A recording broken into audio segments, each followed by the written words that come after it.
Bonjour à tous, je m'appelle Sylvain, je suis psychiatre. Bienvenue dans Ma séance de psy, le podcast qui vous parle de la psychiatrie au cinéma.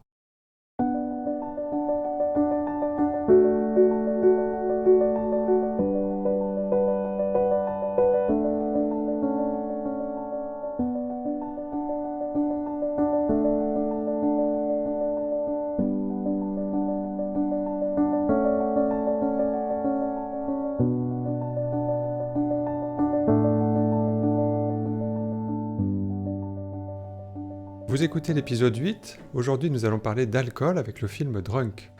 Et pour m'accompagner, j'ai le plaisir d'accueillir Laetitia. Laetitia, bonjour. Bonjour Sylvain, bonjour à tous. Tu es psychologue clinicienne, tu travailles dans un XAPA, un centre de soins d'accompagnement et de prévention en addictologie, et tu exerces également une activité de psychologue libéral. Merci d'avoir accepté mon invitation et surtout merci de nous faire partager ton expérience en addictologie. Et donc aujourd'hui, nous allons parler du film Drunk.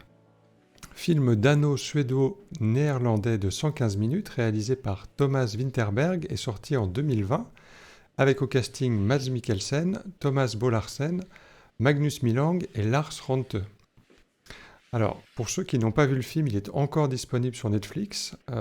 Donc, si vous ne l'avez pas vu, vous pouvez arrêter d'écouter, aller voir le film et revenir après, si vous ne voulez pas être spoilé. J'ai regardé un petit peu les gens qui sont présents dans le casting, à part Mads Mikkelsen qui a une carrière internationale dans laquelle il a joué pratiquement dans toutes les plus grandes licences de cinéma. James Bond, Harry Potter, Star Wars. Il a même joué dans un film Marvel. Les autres, ils ont plus eu une carrière locale dans leur pays, au Danemark. T'as un film préféré, toi, avec Mads Mikkelsen ? Moi je l'aime vraiment beaucoup dans Drunk et c'est vrai que j'ai pas vu d'autres films avec lui où il tient un rôle vraiment de personnage principal, donc difficile de comparer. Mais je l'aime beaucoup dans Drunk. Bon. Alors, au programme de cet épisode, nous allons parler tout d'abord de la perception de l'alcool par les Français, ensuite de la manière dont l'alcool est présenté dans le fameux film Drunk. Nous essaierons de préciser de quoi on parle exactement lorsqu'on emploie le terme addiction. Et nous aborderons la différence entre le plaisir et la dépendance. Nous nous demanderons aussi si la perte de contrôle telle qu'elle est montrée dans le film est réaliste ou non. Et enfin, nous dirons un mot rapidement sur le binge drinking.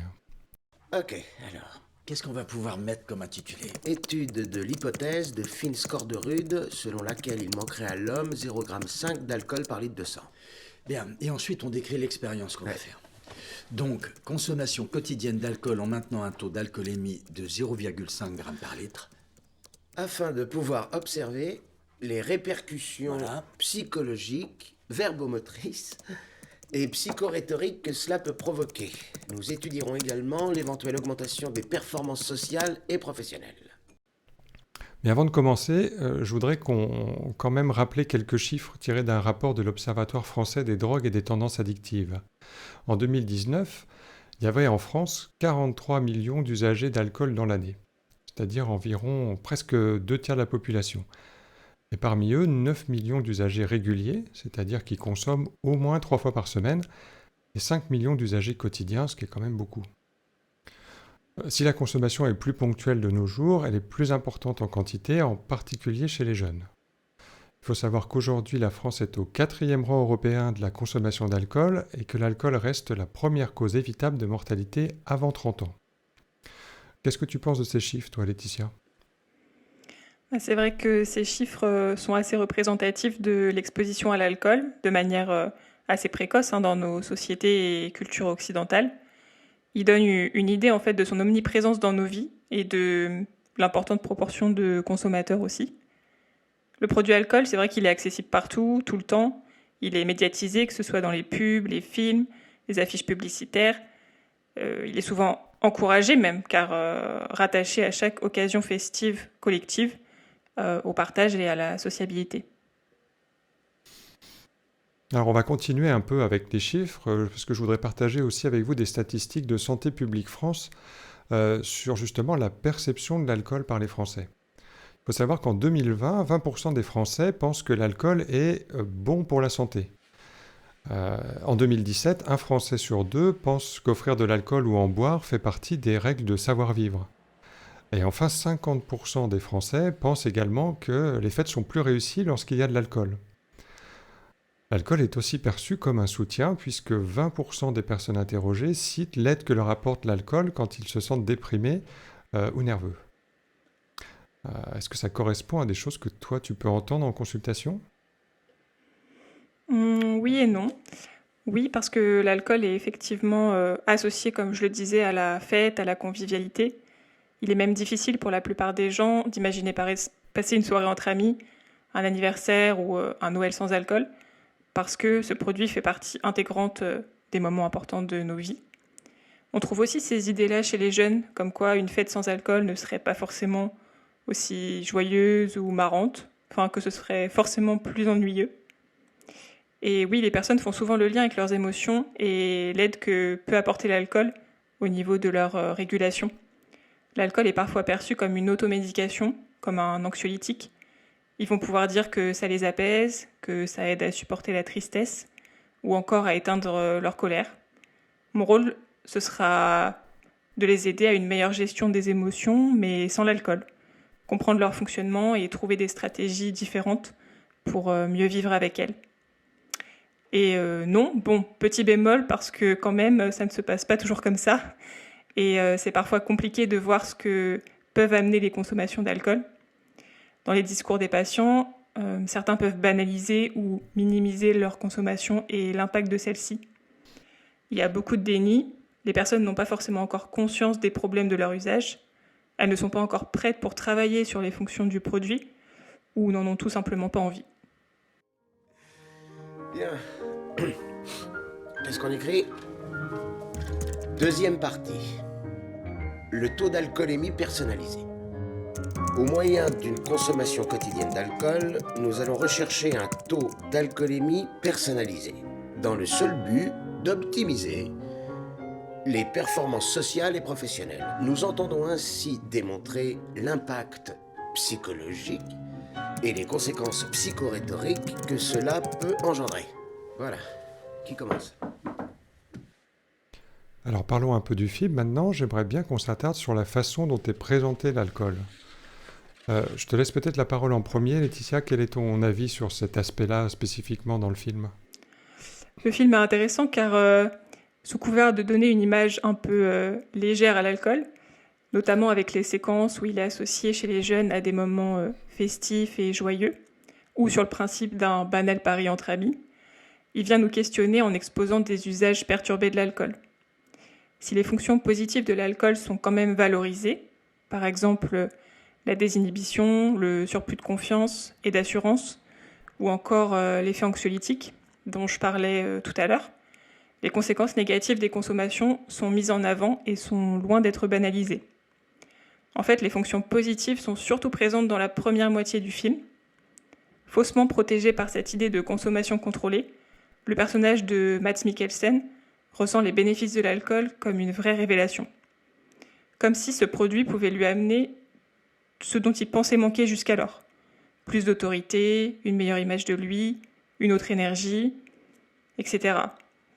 Le personnage de Tommy aussi, le prof de sport, est intéressant car il permet de mettre en avant les différences individuelles qui existent entre les quatre protagonistes. En effet, Tommy présente déjà un trouble de l'usage sévère avant même que le pari ne soit lancé. Le film est monté d'une façon particulière quand même, car il commence et se termine sur une image super positive de l'alcool, avec des scènes collectives d'euphorie et de rire, et ce malgré toutes les déconvenues qui sont arrivées aux protagonistes en lien avec les consommations tout au long du film. Donc on peut se demander si ça n'est pas représentatif finalement du cycle de l'addiction qui reprend, et dans celui-ci, des conséquences négatives qui sont souvent balayées au profit de bénéfices toujours dominants. Ça me fait aussi penser à la scène où Mads Mikkelsen reçoit le message de sa femme, comme quoi il lui manque. Et on sent comme un soulagement chez lui, comme si c'était bon, que la vie allait pouvoir repartir comme avant, et ce qui s'était passé allait pouvoir être oublié. C'est une scène de fin qui m'a plutôt marquée. Bon, dans l'ensemble, je suis plutôt d'accord avec toi. Pour moi, déjà, tous les personnages ont une vie plutôt ennuyeuse. Et pendant plus de la moitié du film, l'alcool va être montré comme un moyen d'améliorer leur performance ou de se libérer de leur stress quotidien. Euh, Par exemple, si on prend le cas de Martin, donc le personnage de Mads Mikkelsen, euh, là encore, je suis d'accord avec toi. Grâce à l'alcool, il devient moins ennuyeux, ses cours sont plus dynamiques, ses élèves se mettent à l'apprécier. À la maison, c'est pareil, il renoue les contacts avec sa famille, il prend des initiatives. Donc finalement, on pourrait croire que l'alcool a plein d'avantages finalement. Par contre, après, on voit bien le revers de la médaille avec les ivresses pathologiques, l'apparition de la dépendance. Voilà. Il y a une scène qui met bien en avant, je trouve, les effets pervers de l'alcool, c'est quand Martin arrive dans la salle des profs, il est environ à 1 gramme d'alcoolémie. Donc au début, il est bien, il virevolte entre ses collègues, il a l'air plutôt agile, plutôt en confiance. Et puis au moment de sortir de la salle des profs, et ben là, bing, il se prend le battant de la porte en pleine tête. C'est en quelque sorte voilà, cette illusion d'un certain contrôle qu'il n'a pas en fait et qui lui saute au visage. Pareil, la scène du restaurant, moi, m'a vraiment interpellé au début du film. Les alcools sont présentés comme des produits raffinés, des œuvres d'art. Et ils vont tous les 4 consommer tous ces alcools-là sans aucune modération. Voilà, on les voit juste après, après la scène du restaurant, dans la rue. Alors, voilà, plutôt gai, éméché, faisant un peu des bêtises voilà, de gens bourrés, mais qui s'amusent. Mais bon, on n'est plus du tout dans la dégustation et le raffinement. Enfin, bref, pour moi, le plus important, c'est surtout le postulat initial du film, la fameuse hypothèse de Finn Skårderud, comme quoi l'être humain naîtrait avec un déficit de 0,5 g d'alcool. Donc évidemment, c'est une hypothèse qui est fausse, dans le sens où Finn Skårderud existe vraiment, c'est un psychiatre philosophe, mais qui n'a pas vraiment dit ça. En fait, les propos sont tirés d'une préface qu'il avait écrite pour un livre italien sur les effets psychologiques du vin. Donc ces propos ont été un peu sortis de leur contexte, sachant qu'au départ, il avait écrit quelque chose comme « Après 1 ou 2 verres de vin, oui, tout va plutôt bien. On croit peut-être qu'on est né avec un déficit de 0,5 g. » Ce qui en fait n'a rien à voir. Et donc là, nos 4 protagonistes se servent de cette formule un peu détournée et la transforment en quelque sorte en une forme de pensée permissive, c'est-à-dire un moyen de consommer l'alcool sans culpabiliser. Je me trompe pas, c'est bien ça une pensée permissive. Oui, tu te trompes pas, Sylvain. C'est le pari dans le film, c'est une énorme pensée permissive. On pourrait même dire que c'est un concept permissif, cette expérience soi-disant scientifique. Une pensée permissive, c'est une pensée qui va effectivement autoriser la consommation. Par exemple, la pensée permissive la plus connue, la plus employée, je pense, c'est la fameuse « j'ai beaucoup travaillé aujourd'hui, j'ai bien mérité un petit verre ». Il y a d'autres pensées qui peuvent coexister aussi, comme par exemple les pensées anticipatoires. Donc ça va être le fait d'anticiper les effets positifs que l'on va pouvoir obtenir en consommant. Par exemple, grâce à ça, je vais enfin pouvoir me détendre, ou si je consomme, je vais enfin réussir à dormir. D'accord. Alors, donc, au-delà des pensées permissives ou anticipatoires, est-ce que tu peux nous en dire un peu plus sur les critères d'une addiction ? Et d'ailleurs, est-ce qu'on utilise toujours ce terme aujourd'hui ? Alors, selon le DSM-5, donc c'est la classification internationale des maladies mentales par l'Association américaine de psychiatrie, on se situe dans la catégorie trouble de l'usage d'une substance. C'est un terme plus neutre en fait que celui de l'addiction, pour décrire en fait un large spectre du trouble de prise de drogue compulsive, qui peut aller du coup d'une forme légère à un état grave de rechute chronique. Mais cette notion de trouble de l'usage, c'est vraiment une appellation nouvelle par rapport au DSM-4, du coup la version précédente. C'est vrai que le terme addiction, il n'est plus forcément trop employé, de par sa définition incertaine et sa connotation potentiellement négative. Avec cette idée de trouble de l'usage, il y a une notion de gradation, de continuum, c'est plutôt positif en fait dans la manière d'appréhender la chose, c'est plus ouvert. Et donc l'intensité du trouble de l'usage varie en fonction du nombre de critères remplis. Il y a donc 12 critères par rapport au mode d'usage problématique de l'alcool. Il y a 12 critères, vous pouvez d'ailleurs les retrouver assez facilement sur Internet en tapant critères troubles de l'usage d'alcool DSM-5. On ne va pas forcément les détailler là parce que ce serait un petit peu long comme podcast. Mais pour le critère par exemple de la tolérance, qui est un critère assez important, donc la tolérance c'est le besoin de consommer des quantités plus fortes d'alcool pour obtenir l'effet désiré. On peut dire que le film l'illustre symboliquement avec la gradation des taux d'alcoolémie au fur et à mesure du film, puisqu'au début, les protagonistes du coup sont sur cette idée de pari et donc de rester à 0,5 g d'alcool. Et puis on passe dans la deuxième partie à un taux d'alcool personnalisé pour terminer à un taux d'alcoolémie maximal où clairement il n'y a plus vraiment de limite. Alors, y a-t-il une différence entre plaisir et dépendance ? Dans le film, on voit bien la notion de plaisir à déguster des alcools de qualité, dans la scène du restaurant, j'en parlais tout à l'heure. On peut même penser que nos 4 professeurs s'amusent même à mettre en œuvre leur expérimentation lorsqu'ils augmentent, comme tu disais, au fur et à mesure les taux d'alcoolémie. Je pense que c'est justement en augmentant ces doses qu'ils entrent dans la dépendance. Alors je ne sais pas ce que tu en penses, toi Laetitia, mais pour moi, on peut parler de dépendance lorsqu'on consomme le produit pour compenser des symptômes de manque. Je veux dire par là qu'on ressent plus un soulagement que du plaisir. Ça, c'est quelque chose que les patients me disent souvent en consultation.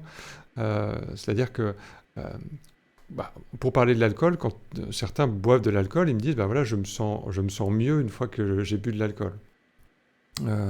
Et c'est pas vraiment la même chose que manger un bout de chocolat. C'est-à-dire que là, moi, quand je mange un morceau de chocolat, je ressens du plaisir instantanément à savourer le chocolat. Je ne ressens pas un soulagement à manger un morceau de chocolat. Pour moi, elle est là, la différence. Qu'est-ce que tu en penses, toi ? Oui, tu as raison. On peut tout à fait voir les choses comme ça. Je pense qu'au début, la plupart des gens consomment pour se faire du bien et ressentir du plaisir. Mais si après on consomme pour être moins mal et que cela devient un besoin et qu'effectivement il y a cette notion de soulagement, on peut commencer à parler d'un usage problématique pour la personne. La notion de dépendance, elle est un peu floue. C'est d'ailleurs pour ça que le DSM-5 ne l'emploie plus. Je pense qu'il y a une vraie confusion entre la dépendance physique et l'addiction. Si la personne est prise dans une dépendance physique, il va effectivement y avoir des symptômes de manque liés au sevrage. Donc ça peut être des sueurs, des nausées, des tremblements, des insomnies, ou encore de l'irritabilité et de l'agressivité. La personne va donc aussi consommer pour éviter ces symptômes désagréables de manque. Après, certains produits sont plus à même de créer une dépendance physique que d'autres, comme le tabac, l'alcool, l'héroïne par exemple, en comparaison avec le cannabis ou la cocaïne. Mais il y a aussi une notion de dépendance psychologique non négligeable dans l'histoire. Je suis bien placée pour le savoir. On peut se sentir dépendant d'un produit sans présenter de signes de manque physique. On en revient quand même à cette idée de compensation ou de régulation, que ce soit pour gérer des émotions ou pour éviter des symptômes de manque. Mais il n'y a pas forcément besoin d'être dépendant physiquement pour être là-dedans. Loin de là. Dans tous les cas, il y a une certaine perte de liberté par rapport à sa manière de vouloir consommer. Après, celui qui est dans un usage problématique dès le début du film, c'est Tommy, le prof de sport, ça t'en parlait tout à l'heure. Pour lui, utiliser l'alcool, c'est un automatisme. Le fait de garder un peu partout des bouteilles d'alcool à portée de main, c'est un moyen de pouvoir aussi parer à tout moment à des symptômes de manque ou à un craving. Un craving, c'est ce besoin compulsif, c'est-à-dire irrépressible de consommer un produit. Et puis, je crois qu'il faut qu'on en parle, de ce qui a été pour moi la réplique la plus marquante du film. C'est qu'à un moment donné, Tommy dit aux autres on est des alcoolos, oui ou non ?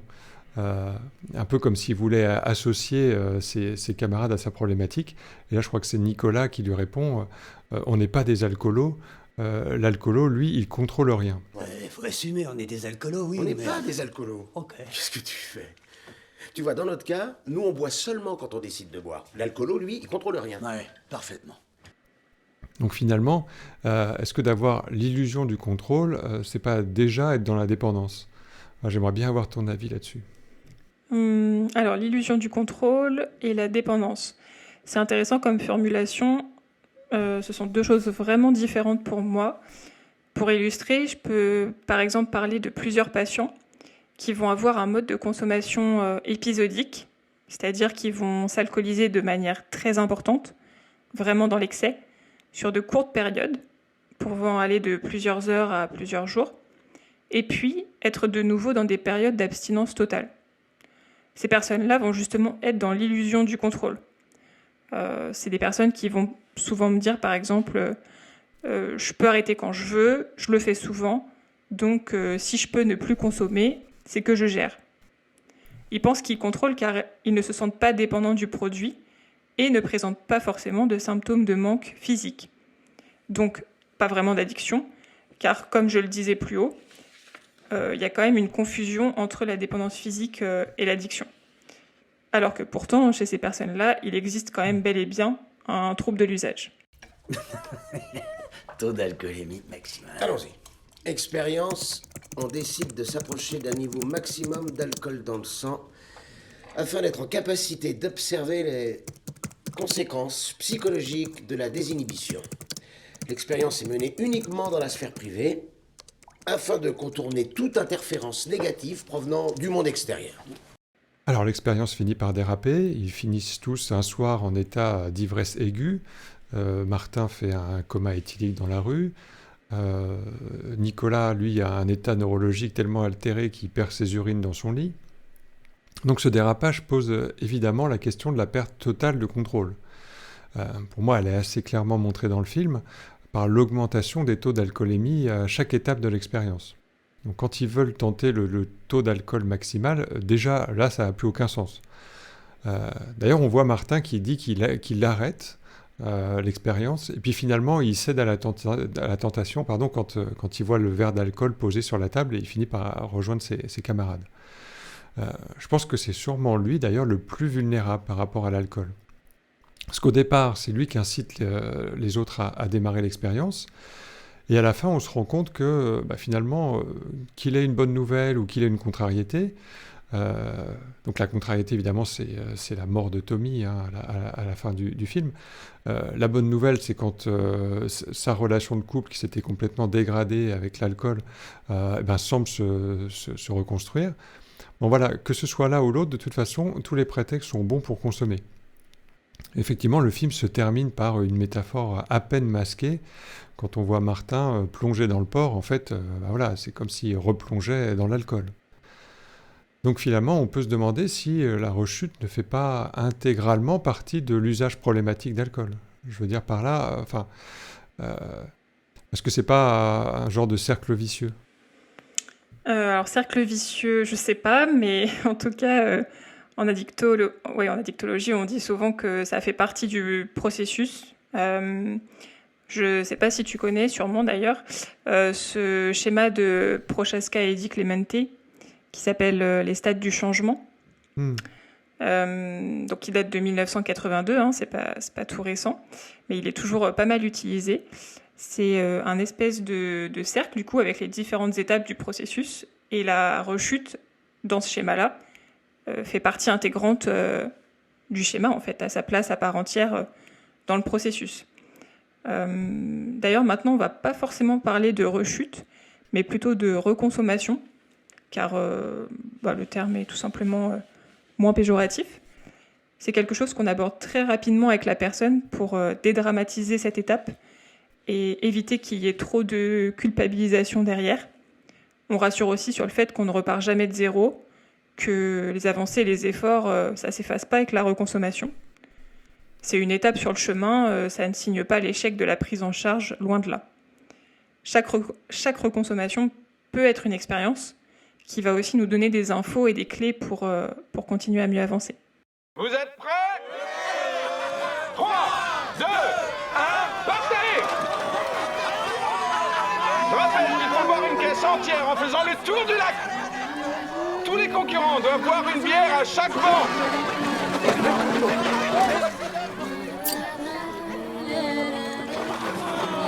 Chaque équipe a son arbitre qui doit surveiller la caisse de bière. L'arbitre a interdiction de boire.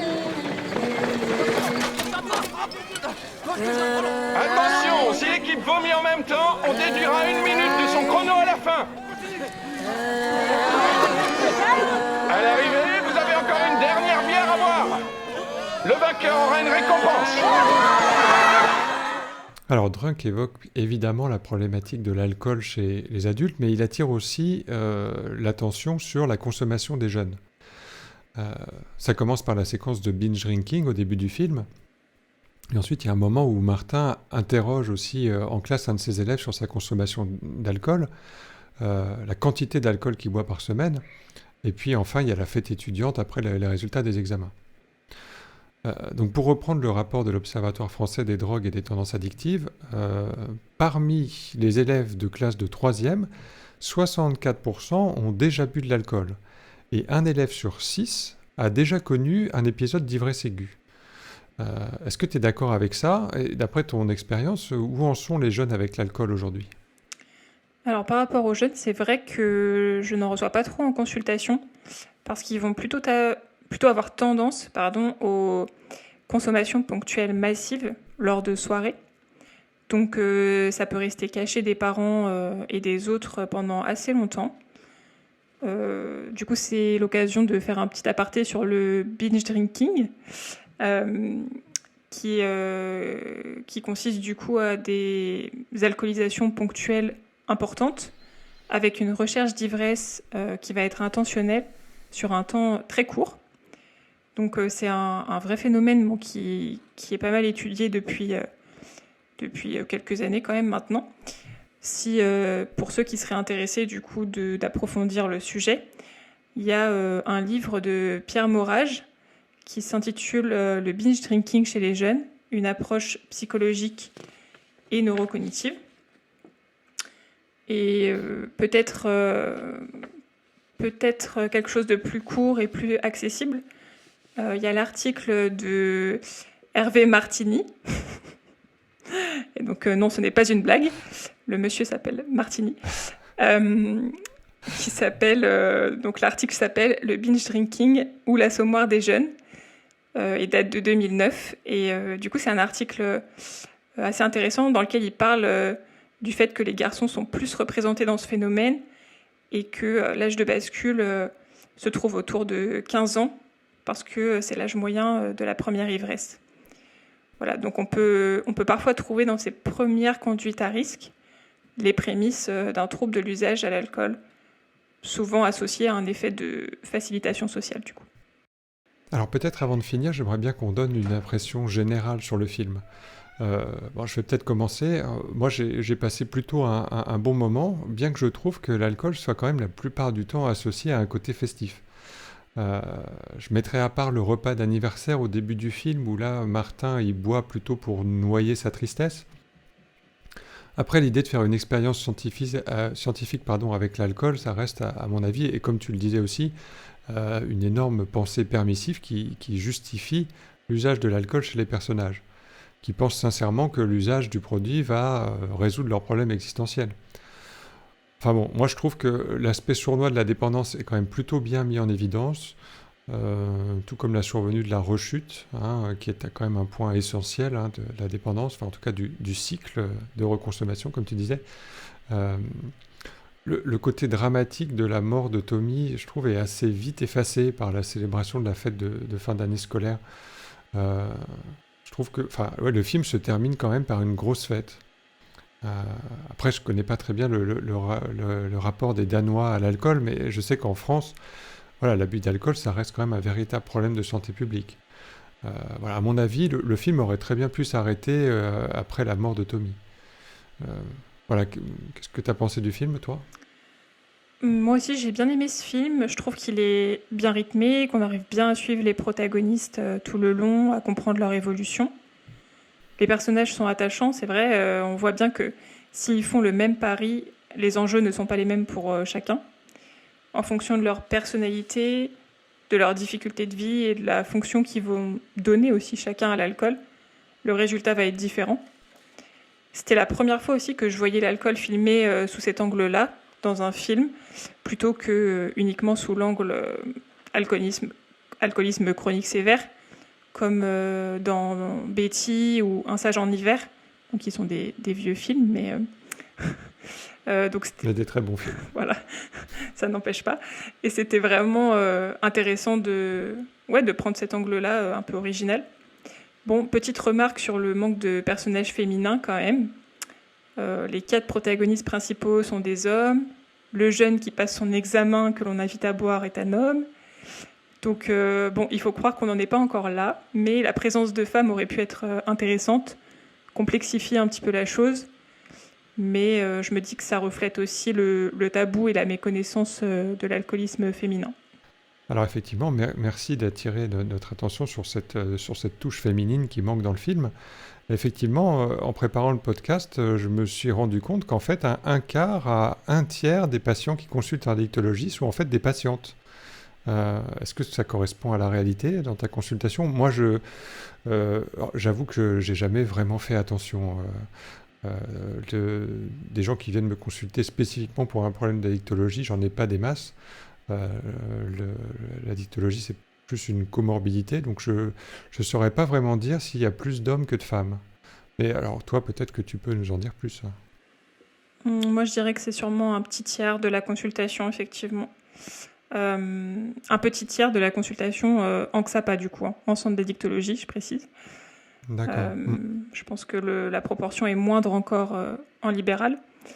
Malheureusement, les femmes sont vraiment moins représentées dans les consultations d'addicto. Je dis malheureusement parce qu'on sait que l'accès aux soins est encore plus compliqué pour elles que pour les hommes, de par un usage d'alcool plus caché, plus solitaire et encore aujourd'hui plus tabou. Et une fois, j'ai pêché une morue à main nue, mon gars. Je l'ai chopé, là. Fallait voir ça. Ah, mais ça mord pas des masses. Attends, tu vas voir. Merde. Tu l'as eu?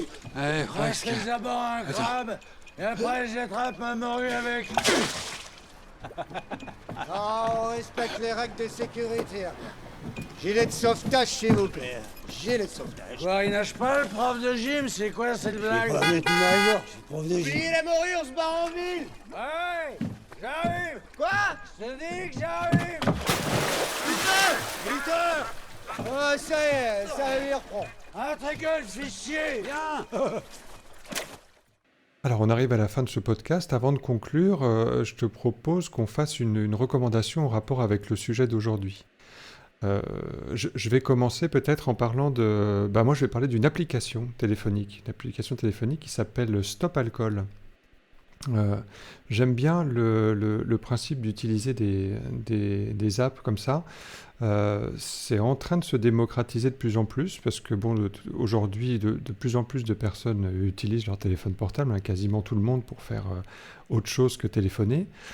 Et se servir de ce support numérique comme accessoire pour référencer ses consommations ou même bénéficier presque d'un coaching personnalisé, c'est pas mal.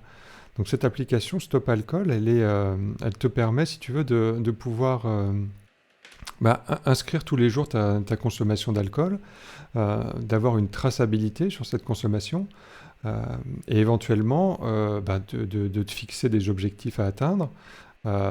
L'application, elle t'encourage à atteindre tes objectifs, elle te donne des conseils aussi. Tout un tas de conseils, même en cas de crise, par exemple, quand tu as un craving ou un truc comme ça, tu peux, avec l'application, avoir accès à des numéros d'urgence ou juste des conseils de choses à faire en cas de besoin. Voilà. Et, ça fait partie des applications que je recommande pour mes patients qui ont envie, alors soit juste de suivre leur consommation, ou carrément de la faire évoluer, de la faire diminuer, ou peut-être pas de se sevrer, mais en tout cas, voilà, de pouvoir monitorer leur consommation. Il y a une autre application alors, que j'utilise, mais qui n'a pas forcément de rapport avec l'alcool, mais qui est bien aussi dans le suivi des troubles de l'humeur. C'est une application qui s'appelle Jardin Mental. Alors j'en profite pour faire c'est une double recommandation en fait. Jardin Mental, c'est pas mal. C'est un bon outil de suivi en consultation. En association avec le patient. C'est-à-dire que tu peux suivre certains paramètres, notamment de la dépression, jour après jour, et pouvoir envoyer un genre de compte-rendu de ton humeur à ton médecin avant la consultation. Moi, je trouve ça vachement bien. Ça aide bien aussi à évaluer si le traitement est efficace ou pas, si les symptômes régressent bien. Bon, voilà. Enfin, pour le sujet d'aujourd'hui, c'est surtout l'application Stop Alcool qui était intéressante. Quelle est ta recommandation à toi ?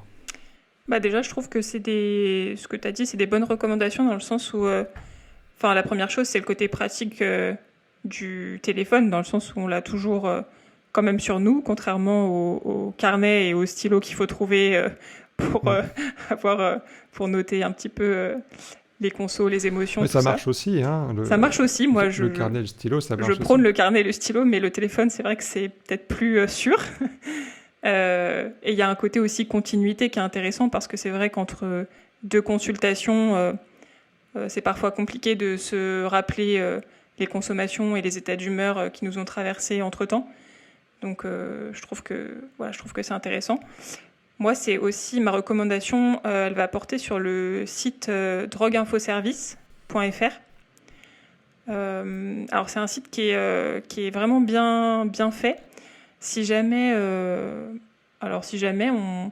on cherche une structure de soins en addicto, qu'on cherche même si on se pose des questions, si on veut des informations, si on cherche à réduire ou arrêter ses consos, peu importe la motivation, on peut, dans le moteur de recherche, en fait, taper le nom de sa ville et il nous affiche tous les centres en addictologie à proximité de chez nous avec toutes les coordonnées qui sont quand même très complètes. Donc, c'est un bon outil. On arrive à la fin de ce podcast. C'est tout pour aujourd'hui. J'espère que ça vous a plu. Je vous rappelle que vous pouvez me retrouver sur Twitter @maséancedepsy si vous voulez poser des questions ou suggérer des films dont vous voudriez entendre parler. Je te remercie encore Laetitia de m'avoir accompagné aujourd'hui. Évidemment, tu reviens quand tu veux. Merci à toi, c'est gentil. Avec plaisir.